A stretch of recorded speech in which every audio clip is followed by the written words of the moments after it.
All right.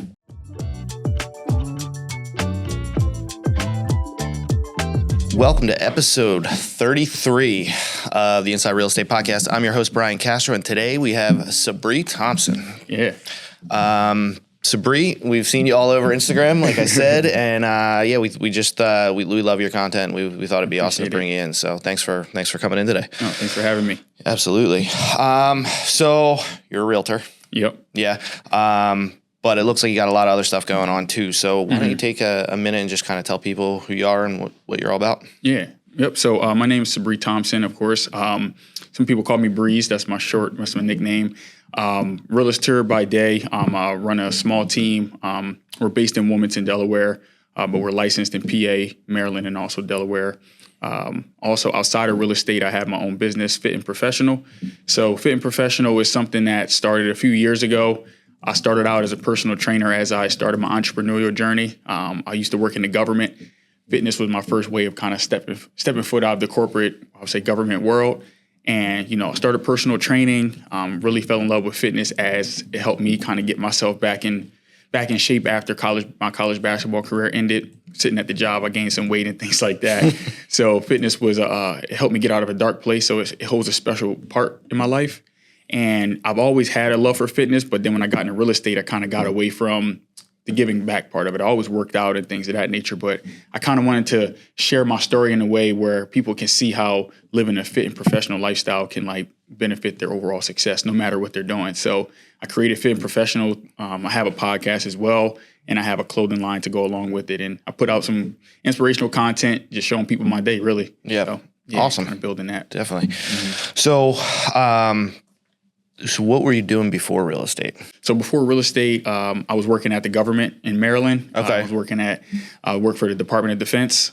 Okay. Yeah, so I did that for about 6 years. I was doing real estate part-time for 3 years while I was working. So I was working my full-time job and then also doing real estate at the same time. Before that, I played college basketball, and then I had a short professional career. I had to make that executive decision to start working. I had to make some money because I have a son and things of that nature. But yeah, I was doing that before and then did real estate part-time. And then in 2022, I took the leap and jumped in full-time.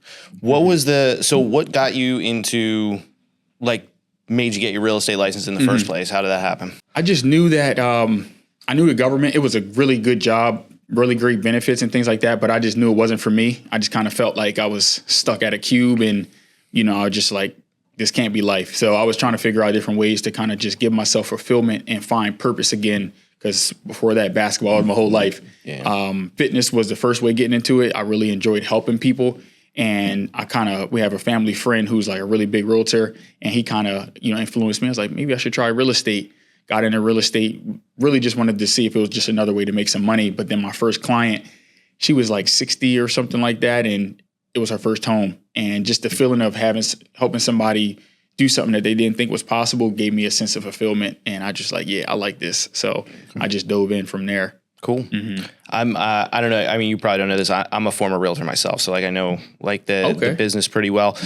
How did you, how did you go about getting your first deal? How long did it take you? Yeah. All that type of thing. Thankfully, it all comes to grace and luck sometimes. With business, I got my first deal in month 3.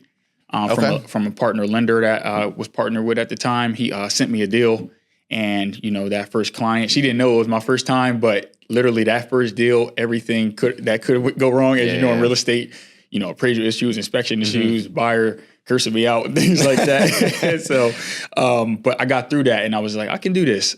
So I was lucky to a couple months in get my first deal. That's awesome. I'm always interested to see because I'm sure you see this in the business a lot, right? Mm-hmm. So there's people that sell houses and there's people that run a business. That's right. And the vibe I get from you is that you're actually running a business, right? Yeah. So how did you get to that point? Were you always, would your background help you just kind of start like that? Or was it something you had to grow into? Yeah, that's a really good question because I think that was the pivotal change in my business where I saw it start to take off when I started operating like a business.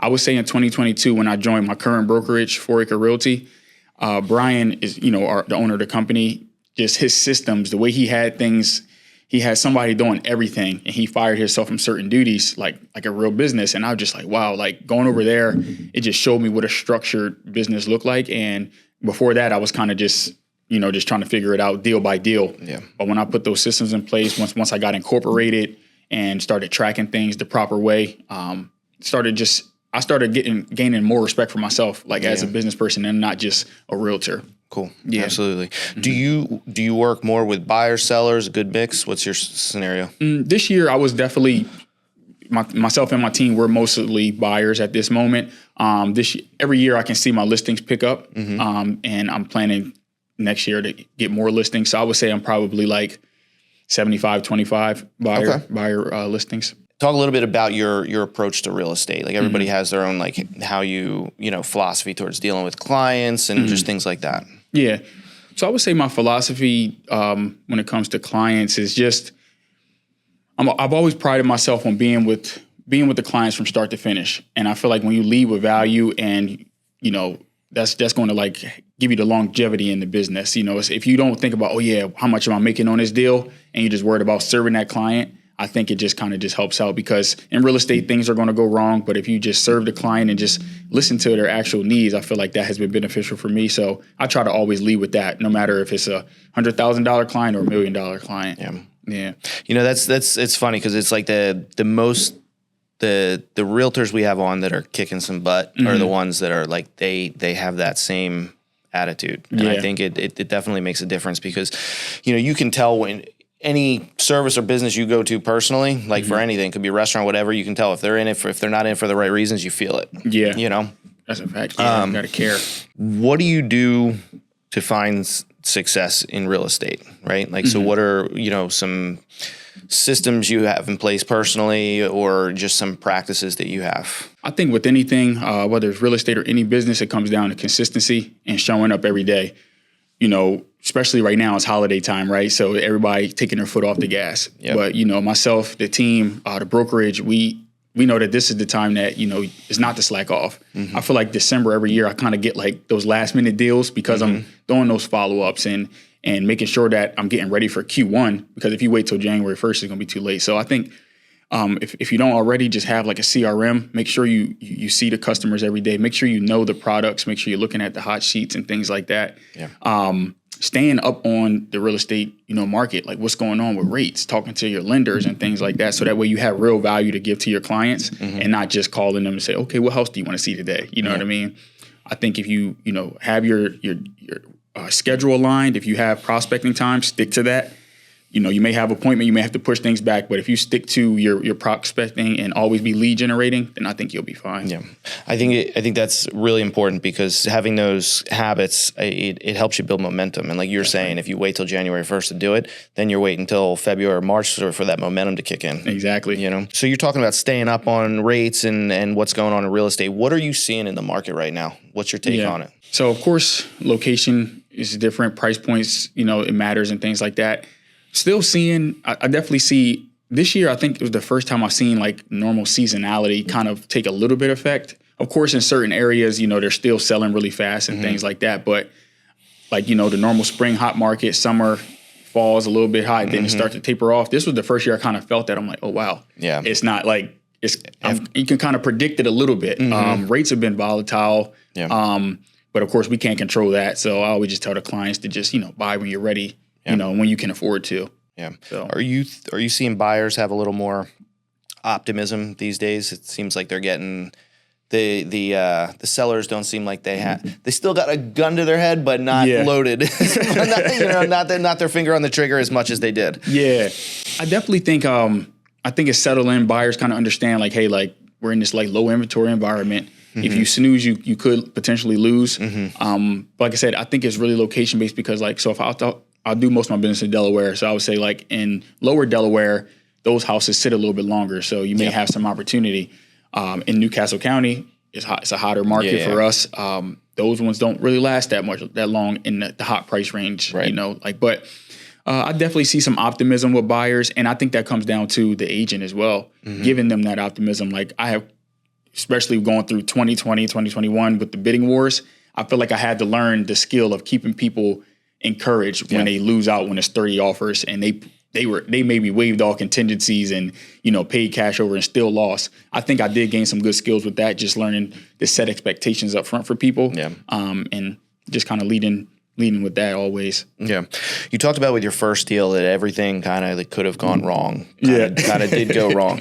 And I always found that when I had my license and I'd be doing deals, it's like you can take the test, you can become a realtor, but maybe after taking that test, more than the general public, but you still don't know anything till you start doing it, right? Yeah. And I it's like the first time you deal with stucco is the first time you deal with stucco. The first time you deal with this, any of those things, it's the first time you do it. So you're always learning something. Whether it's, the people, you're learning a new way to deal with people, or, the lending or whatever it is. So talk about some lessons that you've learned through your career.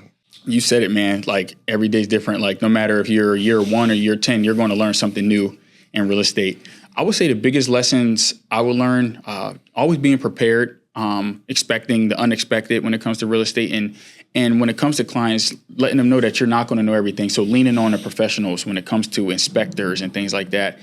Of course, with experience, you're going to know how to answer certain questions and things of that nature. But once you get to those specific situations, if you don't know it, it's okay to say, I actually don't know that, but that's why we're going to get an inspection and give that client that peace of mind.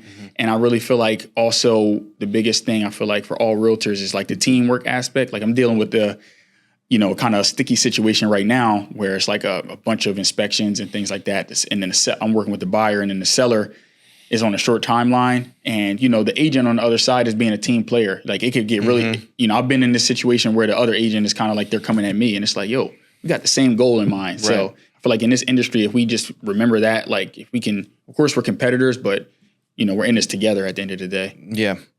No, for sure. What would you say is the hardest thing about getting through a transaction? Like, where I guess where do you find that, like, your knowledge and experience as a realtor comes into play the most? In a transaction, I think that more so comes back down to the system. So for me, we have a full-time transaction coordinator. Like, having someone, and she's been in the business for like 26 plus years. So having her in the team is a true asset. And when I brought her on, having another set of eyes and making sure that our clients know a detailed timeline on what's expected, knowing all of our contractual deadlines, setting reminders and things like that, and really just going back step by step to make sure the client understands. So once we go under contract, they're getting the message from their lender, the attorney or title company, is all these different players. So just really just winding it back and making sure the client feels comfortable. So like, I have like different pipelines. So a client that's, hot, which is like if they're shopping, if they're contract plus, once they're under contract, like I'm making sure I'm talking to them on a daily. If it's someone that's just shopping, talking to them weekly. If someone I'm nurturing, maybe every 2 weeks. So like, once a client is under contract, making sure that we're talking to them every day or every couple of days, making sure they're comfortable and know what's going on. I think that's where the biggest issue comes in, because the client was like, well, I thought the lender said this or I said that. Being that quarterback and making sure that they are, level-headed and are confident in navigating. Yeah. Mm-hmm. That it's funny. We had on a transaction coordinator, I think, like 2 or 3 episodes ago, and it's a consistent thing. Also, it's another consistent thing with people who are finding success. It's like they get that piece because then it really allows them to focus better. That's for sure. How big's your team? So right now it's myself and 3 other agents, Prince, Jennifer, and Artie.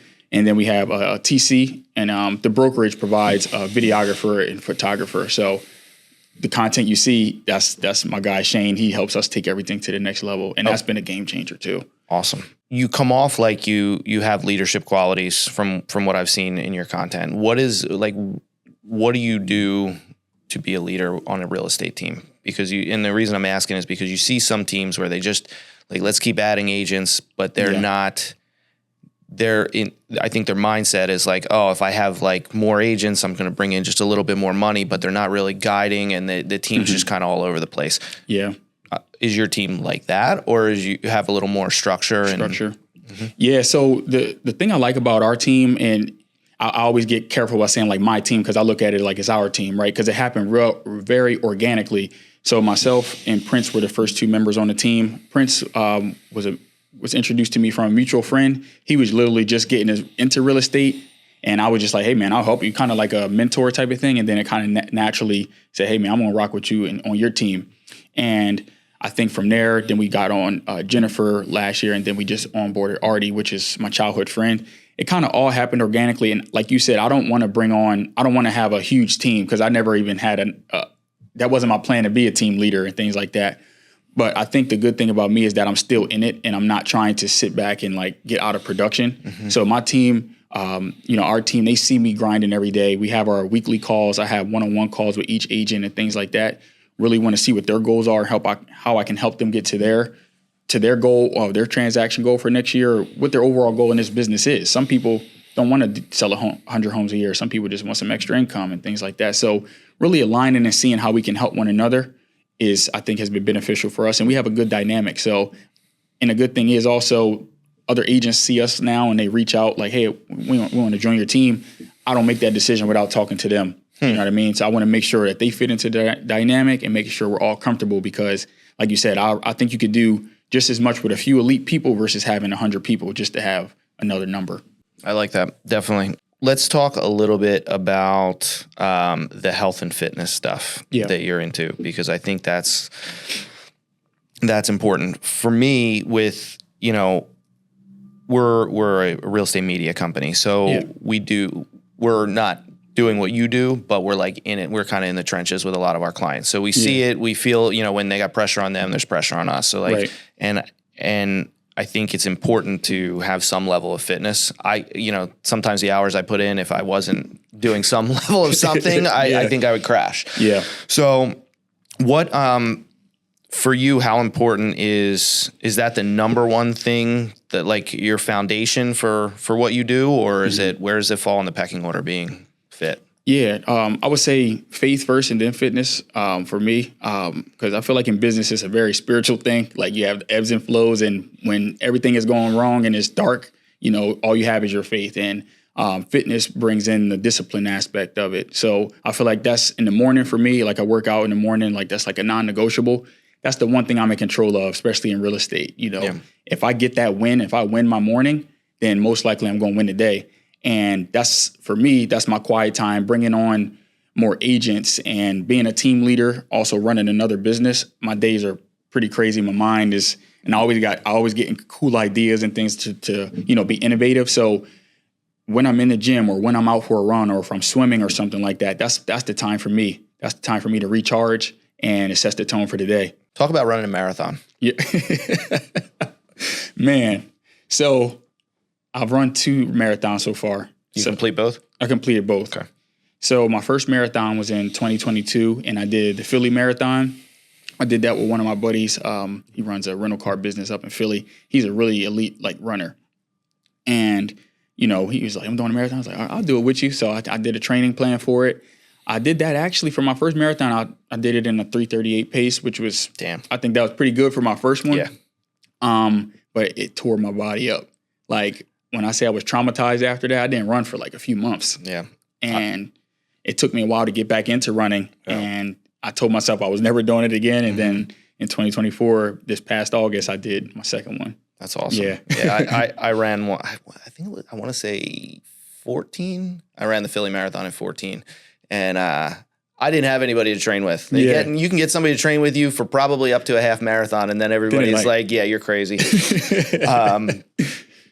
I remember I was seeing this chick when I was doing it, and I was like, oh, I'm going to surprise her. I'm going to run to her house, which will be further than I'm probably going to be able to run back. So I was like, oh, she'll drive me home. Didn't answer the fucking door. So I was toast at that point. So I ended up, that was 22. That was the beginning of the training, and that was 22 miles I had to put in. But I couldn't do stairs right for a week after that.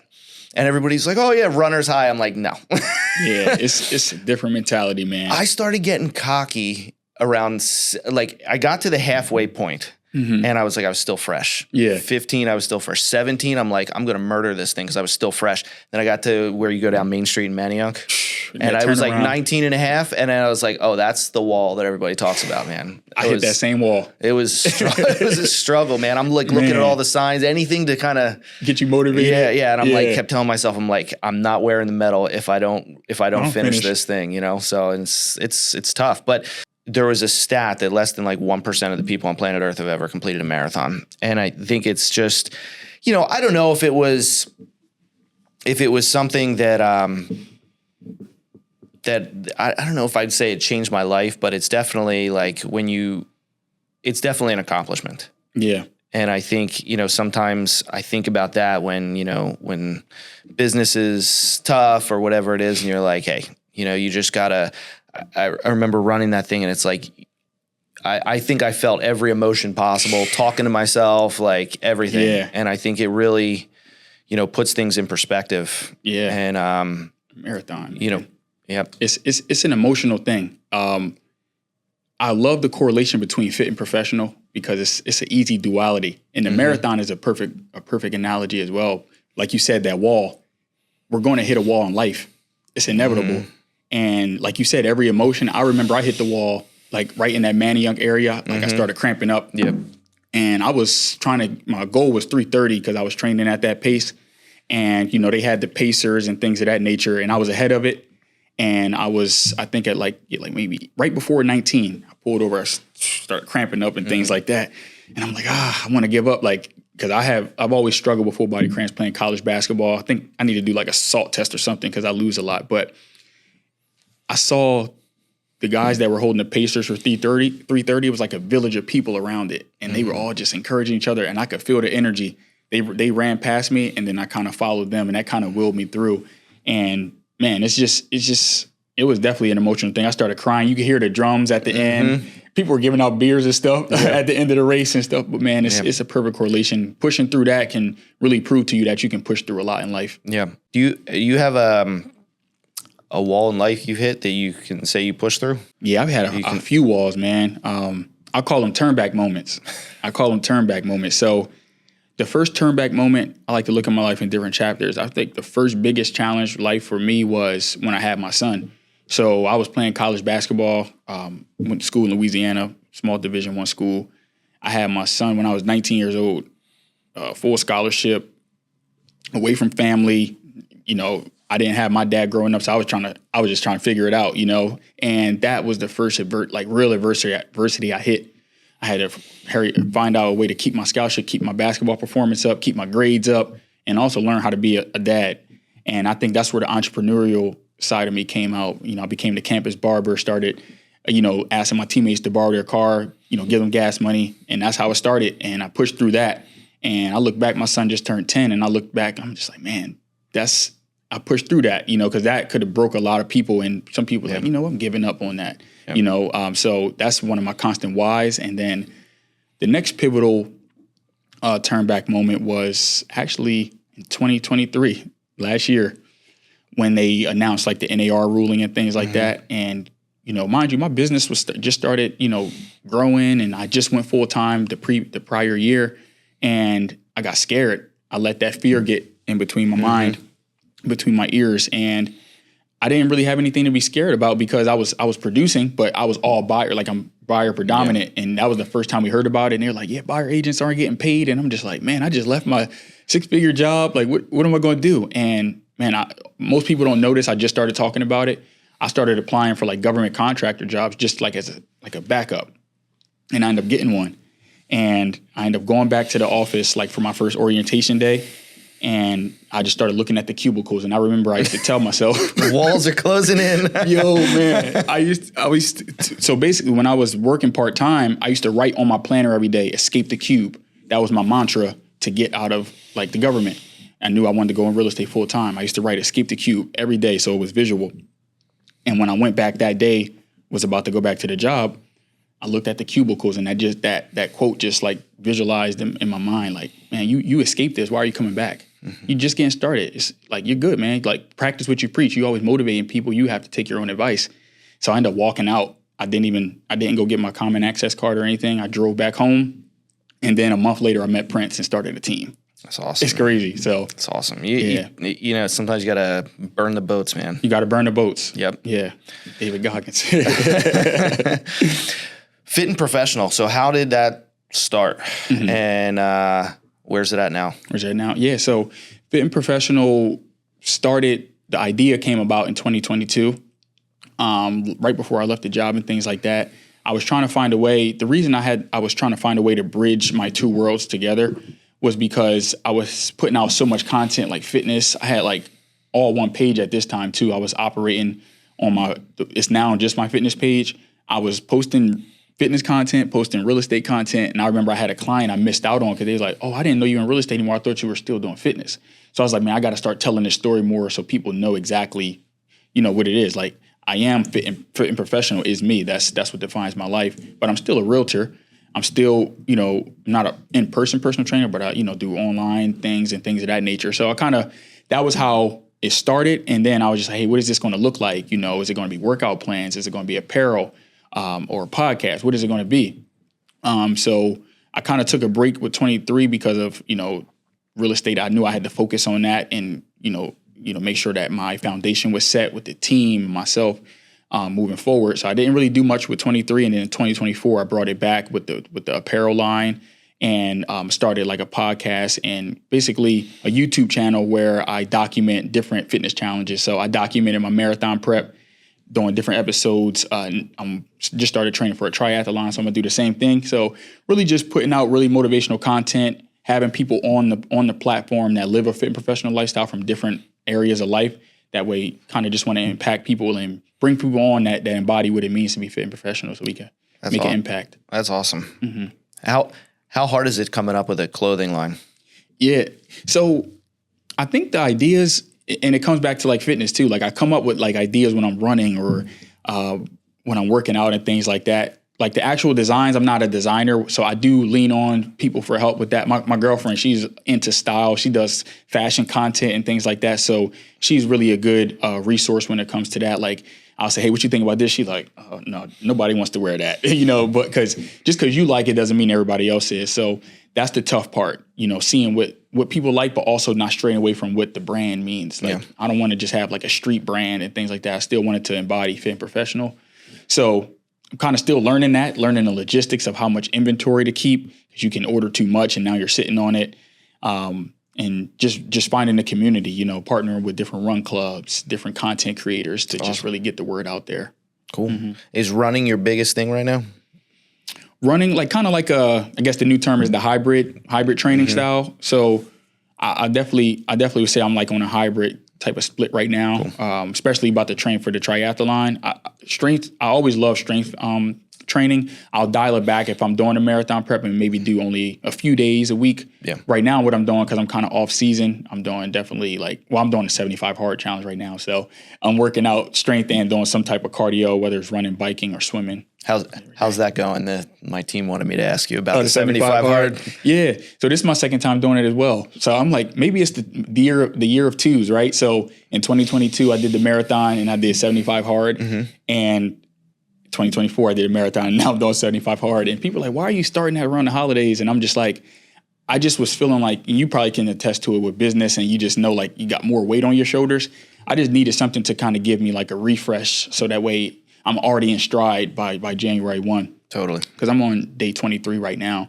It's going well. I think it's. Is it actually hard or is it just the discipline is the hardest part about it? That's what it is. Like the actual things, it's like I can do these things. It's just about being disciplined to, are you going to actually do these 10 pages of reading? Are you actually going to, follow your diet, especially during the holidays when there's cookies and cakes all over the place. It's really the discipline though, man. And cutting some things out. Like you can all right, okay, I saw myself scrolling on social media for 15 minutes. That could have been 10 pages right there. So really being disciplined with the discipline aspect, that's all it is, man. With the first time you did it, did you see like anything, did you see a profound result or it was just kind of like just igniting some momentum for you? Yeah, it definitely ignited momentum. But I think for me, so when I did it the first time, like I was in pretty good shape, but I could see the physical difference. Like my before and after photo was like night and day. It just was like more shredded and things of that nature, and just was all the way dialed in. And that was a perfect catalyst because I did that right before I jumped into real estate full time. It gave me confidence to know that I can stick to something as well. Yep. Yeah. So I think it was definitely a boost of confidence and then a catalyst to really just like set the tone and carry over those habits into business. Awesome. What would you say to people planning to waiting until January 1st to start their I'm going to get fit New Year's resolution? Yeah. And they do it every year. What do you say to those people? I say to those people, man, just like why wait? Start now. You know what I mean? Because like January 1, you might push it. You know what I mean? And that's why I was just like, people are like, yeah, why don't you start that after the holidays? I'm like, no, you have to do it while it's in your mind, because a lot can happen between now and January 1. You could get a new job. Your life could just take a whole different trajectory. So I would say identify your why and also reach out. Maybe surround yourself with people that are going to help you stay consistent and disciplined with that goal that you have. Find out what your goal is and start now. You don't have to start till January 1. And you don't have to, I think everything is like a delayed gratification when it comes to fitness and business. It's the hardest part. Knowing, because we have that January 1, the gyms are going to be more packed. And then as we approach the spring, it starts to taper off and things like that. So just know that, hey, just because you don't see a result in 2 weeks, that doesn't mean anything, because that result, the way you look now and the way your body is now is not a result of 2 weeks of work. It's a compounding of maybe making some bad decisions. So now you have to compound it in the opposite direction and be disciplined and just see it through. That's awesome. I love that. All right. So circling back, you brought up NAR before. What have you seen it affect your business? It's so crazy, man. Like we were all so like, oh man, how is this going to change? I forgot the stat. We had a brokerage meeting. I think like 90% of all of the brokerage deals, like they paid a buyer agent. At our brokerage specifically, we just did an in-house case study. For me personally, I haven't. Of course, like I've had some conversations, but I was prepared for those because we were doing role play scripts and things like that. Just getting prepared for some of the questions people might ask. But I think I feel like we've been handling it well, and people have been signed as buyer agents. They have to. Or hey, sorry. That buyer's are you licensed in PA too? Yeah. Yeah. Okay. So I was only licensed in PA, but we had the buyer agency agreement, which in my experience, people took that thing like it was, piece of toilet paper. They never did anything with it. It always had the thing, just in case the seller's not paying you, this is what you owe me if that happens.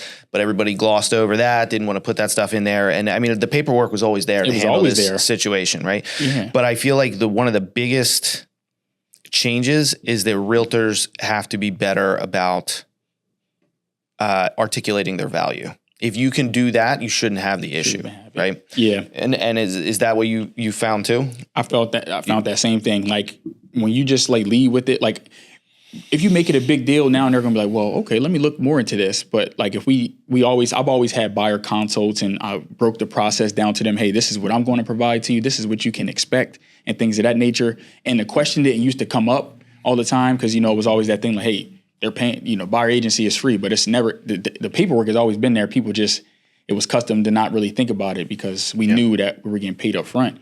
And, now you have to be more transparent as well, explaining it. And like you said, the value and just leading with that value. I haven't had an issue so far, knock on wood. Yeah. Right.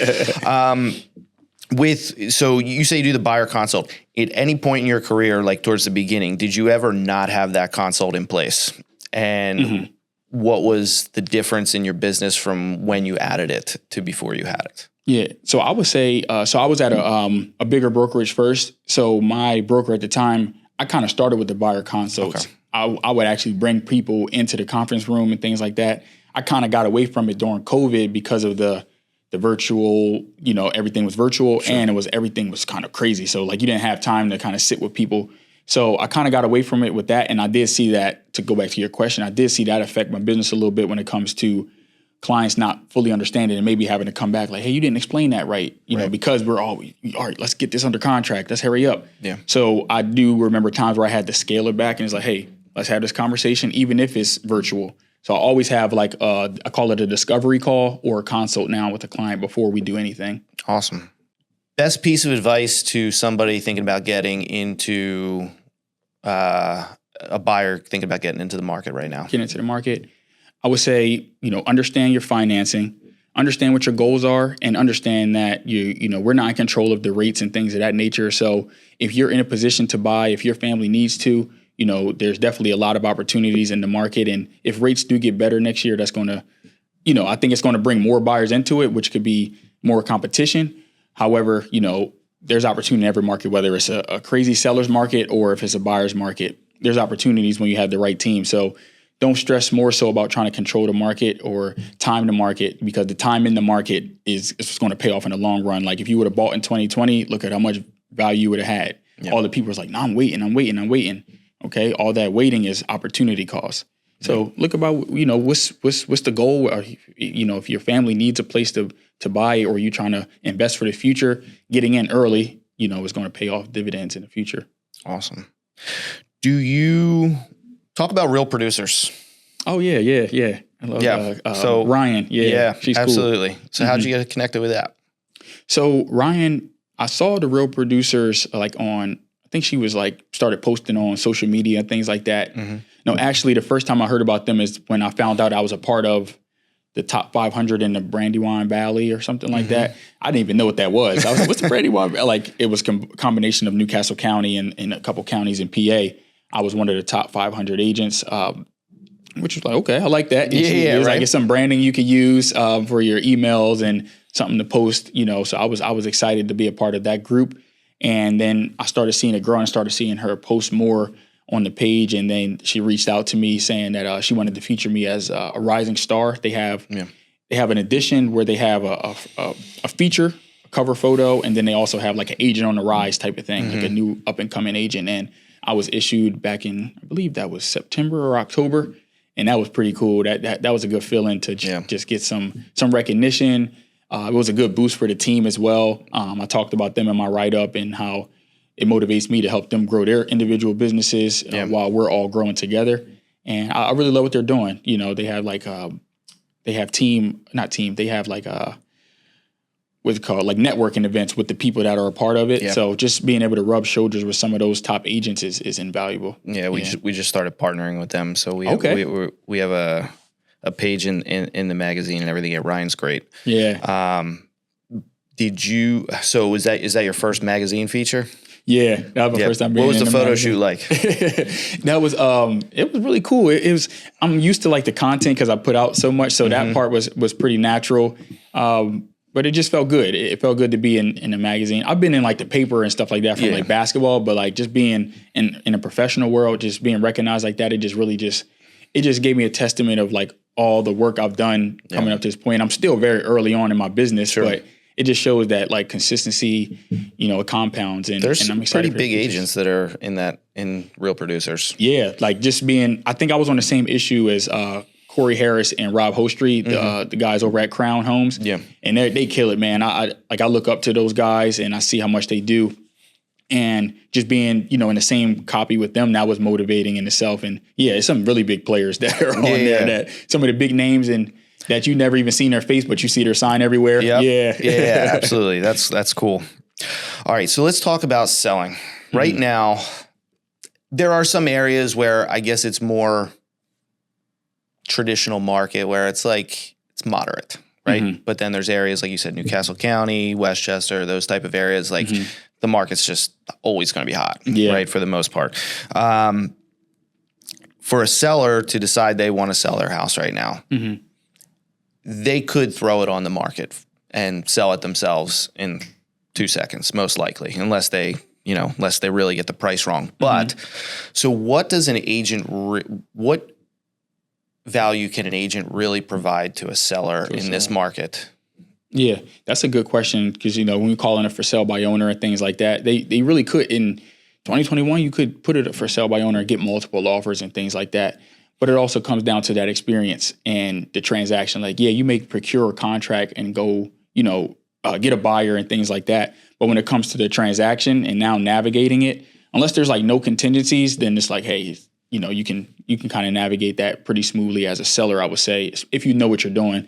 But when it comes to the transaction, I feel like there's so many things that come up that I've done for sale by owner situation when I was the buyer, and I'll end up doing all the work. You know what I mean? Because they didn't know what to do. 100%. Like, it's like I always said I should. It's like I need to be paid more. I'm doing both sides of this transaction. You end up doing both sides of the transaction. It's like, oh, I didn't know I need to get a water meter reading. That's something small, but just little things like that when it comes to the transaction, making sure that you're, following your deadlines and things like that. Because you could be taking advantage. I could have. In many instances, I had good ethics, but I could have took advantage of sellers in many instances, and got my buyer a lot of money, but. I ended up just, doing the right thing. I felt morally.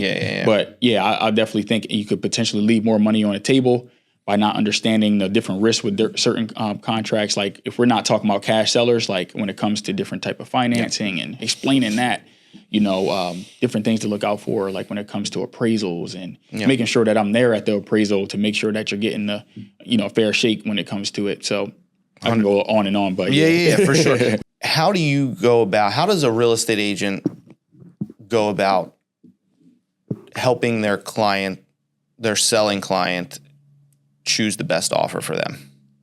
Yeah. So what I do is when I'm in a multiple offer situation, I like to, I have an Excel sheet that breaks out every offer line by line, all the different terms of the contract, of course, purchase price, EMD, type of financing, closing time, any other contingencies. Do they need to sell a home and things like that? So I like to line item it out, do my own research on it first, and I'll highlight certain terms of my favorite offers, like things that I would recommend, and I'll kind of present it to them based on my client situation. If they, need a longer settlement or if they, want a quick turnaround, we kind of go through those things, and I'll also talk about the different risks.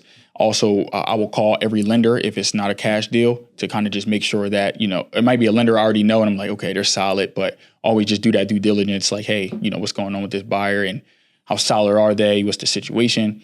Doing that research up front and presenting all of the facts in front of the client. And, we kind of it's a team effort. I like to hear their input and we kind of make the best decision together. Okay. So you're actually taking, let's say you have 3 offers. You're actually taking the offers, taking all the main points from each offer and comparing them, and then sitting down with the seller and then talking about their priorities and goals and what makes sense. And then not just saying, hey, this makes sense, but there also could be an issue here. So it could be risky. Okay. Exactly. Yeah. Just letting them see the full picture and setting that expectation in front. So if we do take that client that does have those asterisks by it, they're not blind saying like, oh, Sabri did say that in the beginning that could happen. So, okay. Until a seller gets into the weeds of a transaction, right? Their number one thing is usually the net, right? Purchase, what they're going to walk away with, right? Talk about a situation where you had to save the seller from themselves. Yeah. I remember it was a situation where we got offers in on the 3rd day and really good offer, but the seller wanted to, they wanted more, and we got more than their asking price. But they no, but I want more. There's a lot of showings and things of that nature. And I'm just like, hey, there's a risk with this. This buyer could potentially back out. It was a higher price range property too. So it was in the market. It was during the slower season. And I was like, hey man, I think, I would recommend us taking this, but he kind of wanted to, play the market out and see. And that buyer ended up backing out. And then the house ended up sitting on the market for 3 more weeks. Wow. And then we ended up getting another one that was less than that. And we ended up having to take less, but I guess I didn't, he still made out well, but I guess I didn't save him from himself. But that is a scenario. That was a scenario. Yeah. I've seen that. Did they say, damn, we should have taken that one? Yeah, he was just like, man, you were right. We should have took that other one, but he was happy with the other one. The buyer and seller are running into each other, so he was happy with the family that was buying his house. So ended up working out in the long run, but that's something I think you could get in your way because the headlines oh yeah, you could sell your house for this much, or you may see your neighbor sold back in the spring for more, but that spring market was different. Now we're selling in the winter, so setting that expectation up front too. But it comes to the dollar amount, well, my house is better than theirs and things like that. Yeah, so, always. Yeah. Always. It's funny. The markets change, but the buyers and sellers stay the same. Yeah. The psychology. Yeah. It's always the same. And then, that's where the adapting and getting, Yeah. It's That's crazy. a skill in itself, man. Every transaction is different because every person you're dealing with is different. And you can't handle everybody the same way. It's not always, if it's not the people, it's the house or the extra third parties and stuff like that. Yeah, but you could have 2 identical houses, but the buyer or seller is going to make it different. Make a difference. Yep. Talk about what you do to market a property. So what we do to market a property, so of course everybody's doing professional photos in that one. Not everybody actually. I just saw a listing photo where somebody had their camera in the mirror, but It's crazy. I was People like, still come do on, that. man. But anyway, making sure we have professional photography and videography. I definitely utilize my social media channels because of the followings I have on across TikTok, Facebook, Instagram, and then also LinkedIn, YouTube. Making sure I'm posting on all those different sites continuously. We do dabble in ads a little bit, but I don't have to use ads that much. Still kind of learning those a little bit. I can see the benefit, but we'll do that. Making sure the social media presence is there. Also, my team, we do have a partnership with Homes.com when it comes to making sure that we're at the top when our listings are posted.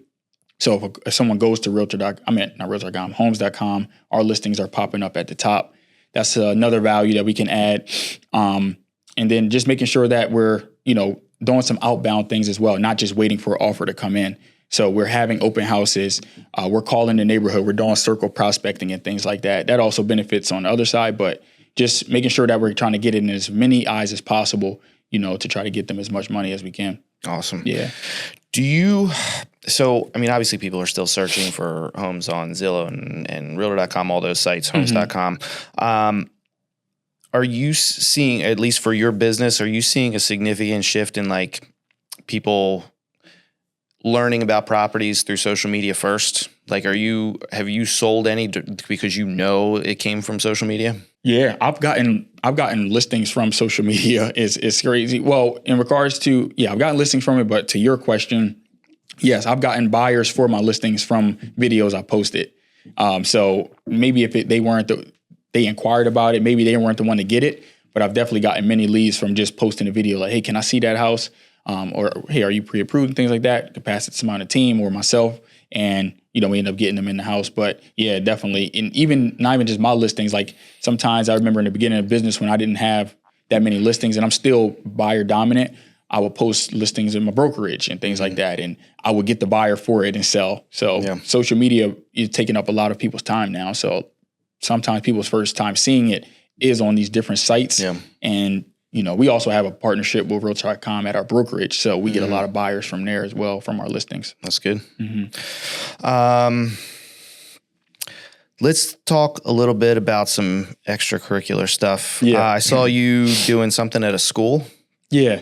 So what do you do? I'm sure that's just one thing you're doing. What do you do in the community? In the community. So I try to do something to, give back in some type of way. We do Meals on Wheels at the brokerage. So that's kind of like ad hoc, you can sign up for this month to do it. That's pretty cool to do. So I'll do that every now and then. Some people, me and the team, we'll do that together. And then also a couple of my friends are big in the community in Wilmington. That's where I live. So I'm always trying to find ways to give back, whether it's, doing a food drive or volunteering at a food drive with a local church or something like that. And also the recent one that I just posted was, it's called, I think it's Readathon. I forgot the name. I'm drawing a blank, but my friend Brittany, she runs a company, BCP Consulting, where she's partnered with a lot of the elementary schools.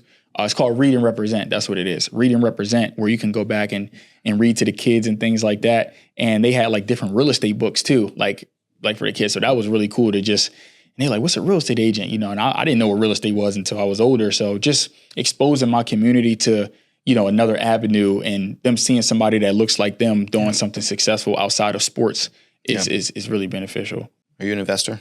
Yeah. In properties? Yes. Yeah. I'm a beginner investor. I have a couple properties. I flipped my first property last year. So yeah, if the deal makes sense, I definitely will grab one.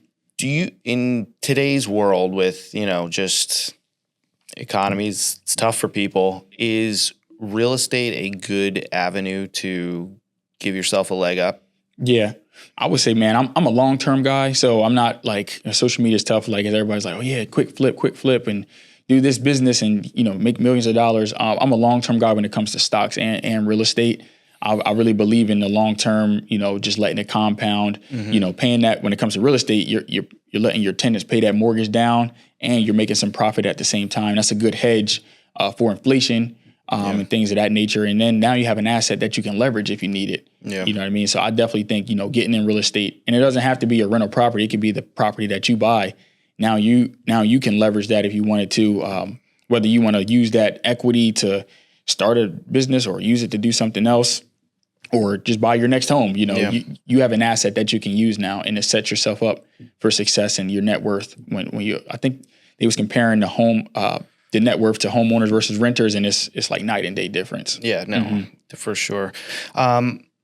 So I think it used to be like back when, our parents and stuff were buying out, it was easier. Yeah. Like I think the average cost in the last few years has, like the average needed salary to buy a home went up crazy. Yeah. So it's like, it's not that the money's not out there, but it's getting into your forever home first, as your first home. It's almost not doable anymore. Yeah. But I do think there's a lot of, I was having a conversation with a mortgage lender, and I didn't know this at the time. And apparently you use FHA to get into up to 4 units. Yeah. Which is very cool. Mm-hmm. And I think for a lot of people, a lot of young people, I think getting out like, hey, I can't buy a house and all that type of thing. But I think switching the strategy is like, hey, buying a house just for yourself, like a 1 unit, may not be feasible. But on the other end, if you can buy something like that, just, of course, it's not for everybody, and good. It's not going to be easy to do. But what's a message you'd give to the youth right now? If I could go back before I bought my first property, I would have got a multifamily, because I didn't learn about it until after. Actually, one of the guys on our team, Artie Thomas, he's always been in real estate, but now he's like more so putting his realtor hat on. But if real estate investing, he has multiple multi-unit properties and the Airbnbs and things of that nature. And he did the house hacking strategy. He used the FHA loan, like you mentioned, to buy his first unit, and the other 3 units were already rented out. So now he's basically living rent free, and he was making a little bit of profit. Mm-hmm. You know what I mean? So that's a good way to hedge against like the prices and things like that. Yeah. So if you can get into a multifamily situation, I think that you would set yourself up for success. Now you got 4 units already, with your first purchase, and putting as little as 3.5% down. There's grant programs that you can use for like down payment assistance, where you can walk into that property with next to nothing. We've helped many people do it. And I do think I'm starting to see more people, because we put the content out, and it's, people are seeing like, hey, like, yeah, let's try this house hacking. Let's try this multifamily thing. I think if more people get into that, it's just going to set you up for success. It's competitive in I would say in the Wilmington market, because it's not that many multifamilies that pop up. But yeah, if you can do it, man, that's a game changer. They, like our parents' generation, right? They had to work their asses off, right? But they did. Like, I mean, my parents, like I've seen both my parents have, multiple jobs, those type of things. Mm-hmm. And then our, parents, they made it pretty easy for a generation or two. Yeah. And I think that it was comfy to the point where it's like a lot of the couple of generations are like, we don't want to do this and we don't want to do that, right? But then you're seeing these younger generations where they're coming into a scenario where they have to do what our parents did almost to make it happen. Yeah. And I think we're entrepreneurship is sexy. It's hard as fuck. It's hard. Yeah. but it's there's so many ways to make money that you just kind of wish that you could kind of get these kids off to, like, get them in the right mindset when they're younger. You know what I mean? Like from fitness to, working and all that type of thing. And it's just, it's going to be an interesting next decade. Man. It's tough. I think I have this conversation with some of my friends all the time. I think now is an easier time to make money because there's so many different things to do. But it's also like a crutch because there are so many different things to do. So you can find yourself like being spread thin. Yeah. And at the end of the day, it also goes back down to just doing that hard-nosed work that our parents did. You know what I mean? Mm-hmm.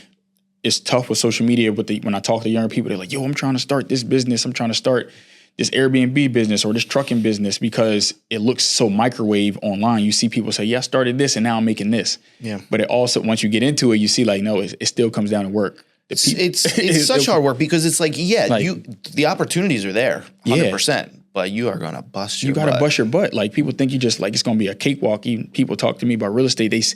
People see social media highlights. They see you closing and stuff, but you don't know like, okay, I may have closed 5, but I may have had 5 fall through that had nothing to do with me.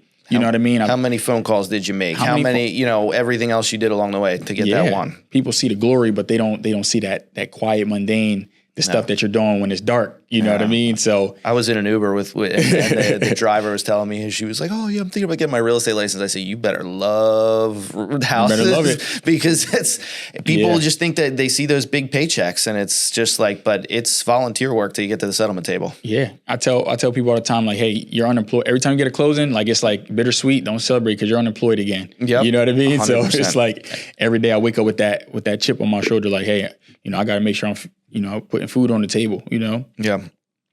All right. Best piece of advice you'd give to somebody thinking about selling their house right now? Best piece of advice for someone looking to sell their house right now, I would say definitely get with someone you trust to go over, what you could potentially sell your home for, go over the expectations. It is the holiday season. So understand what your goals are, making sure you understand where you're going and things of that nature, I would say. And also, making sure it makes sense, for you and your family.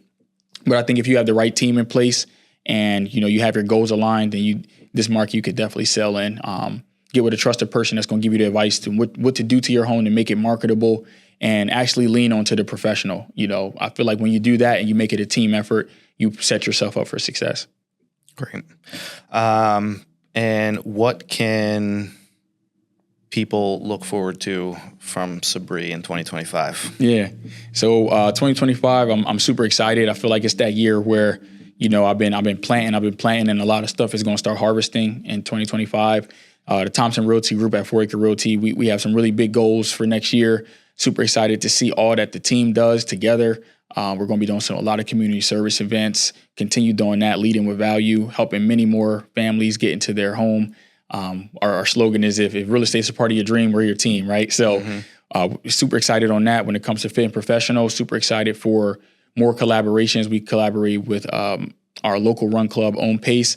We're going to be doing a collaboration collection for the run club. We have some really cool races for myself individually. As I mentioned earlier, I'm going to be doing a triathlon next year, another marathon, and potentially a high rocks. So I'm going to be documenting all those on our YouTube channel. Many more podcasts, so definitely tune into the Fit and Professional Network, and it's a lot of great things in store. And if I can impact you in any way, I appreciate everybody that supports me, and I thank you guys for having me on this platform today. We're happy to have you on. How should people go about following you on social? So my main bread and butter, I would say, is Instagram. You can follow me at 302 Breeze, BREEZE. On that's my main page. In my bio, I have all my different pages linked in there. The TRG page, which is our real estate page, FP Athletics and FP Activewear. You can tap in. I do different workouts. I do meal plans, podcasts, activewear, and overall real estate. You can find me on there. Cool. Do you sleep? Right. You got to make sure we get more of it. That's it, man. And then finally, we ask all of our guests to send us off with a positive message to the world. Positive message to the world. I would say it's never too late to start. It's never too late to start. My slogan is embrace the journey, empower the soul. Don't be afraid to step out on faith. It's a lot of fear going after your dreams. No matter how old you are, no matter how young you are, you can start today. And there's greatness on the other side of fear. Just got to go after it. Awesome. Yep. Can't say it better than that, man. Thanks for having me, man. That's this was awesome. Man. Appreciate it. Thank you so much. Peace. Yep, definitely. That was dope, man.